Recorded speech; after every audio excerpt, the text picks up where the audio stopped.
नवापूर शहरात धुमाकूळ घालणाऱ्या वानराला वन विभागानं कसरतीनं घेतलं ताब्यात. धुमाकूळ घालणाऱ्या वानराला नैसर्गिक अधिवासात सोडणार वन विभाग, नवापूर यांची माहिती आहे. दिनांक 1 एप्रिल 2026 रोजी नवापूर शहरात मदरसा व शाळा व्यापारी संकुलित धुमाकूळ घालणाऱ्या वानरास रेस्क्यू टीमच्या साह्यानं मोठ्या कसरतीनं ताब्यात घेतला. संध्याकाळी सुमारे 7:30 वाजताच्या दरम्यान एका व्यापारी संकुलात वानर घुसला असल्याची माहिती वाऱ्यासारखी पसरताच रेस्क्यू टीम व वन विभाग पथकानं मोठ्या शिताफीनं वानराला ताब्यात घेऊन पिंजऱ्यात कैद केलं. सकाळी 11 वाजल्यापासून सदर वानराचा शोध वन विभागाकडून सुरू होता.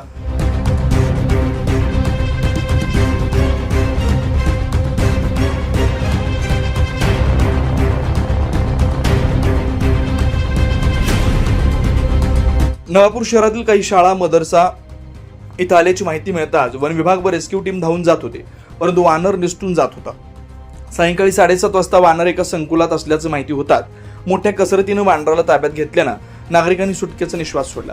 दरम्यान धुमाकूळ घालणाऱ्या वानराला पकडण्यासाठी रेस्क्यू टीम व वन विभाग पथक आल्याची माहिती कळताच बघ्यांची तसंच लहान मुलांनी गर्दी मोठ्या प्रमाणात झाली होती. नागरिकांनी वन विभागाला सहकार्य राखून सुज्ञ नागरिकांचं कर्तव्य पार पाडलं होतं. सदर वानराला नैसर्गिक अधिवासात सोडण्यात येणार असल्याची माहिती वन विभागानं दिली. इतक्या दिवसापासून धुमाकूळ घालणारे वानराला अखेर रेस्क्यू टीम व वन विभाग पथक यांनी ताब्यात घेतल्यानं वन विभागाच्या सर्व स्तरावर कौतुक होत आहे.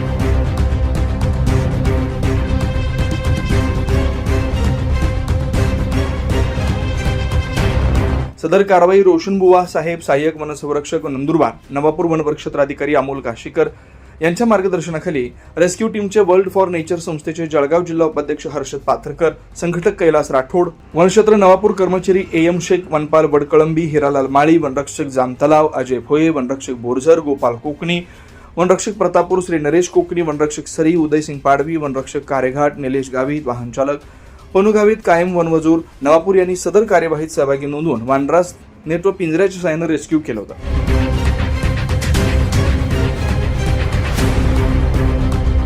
24 लाईव्ह महाराष्ट्र न्यूजसाठी पंकज अहिरे, नवापूर.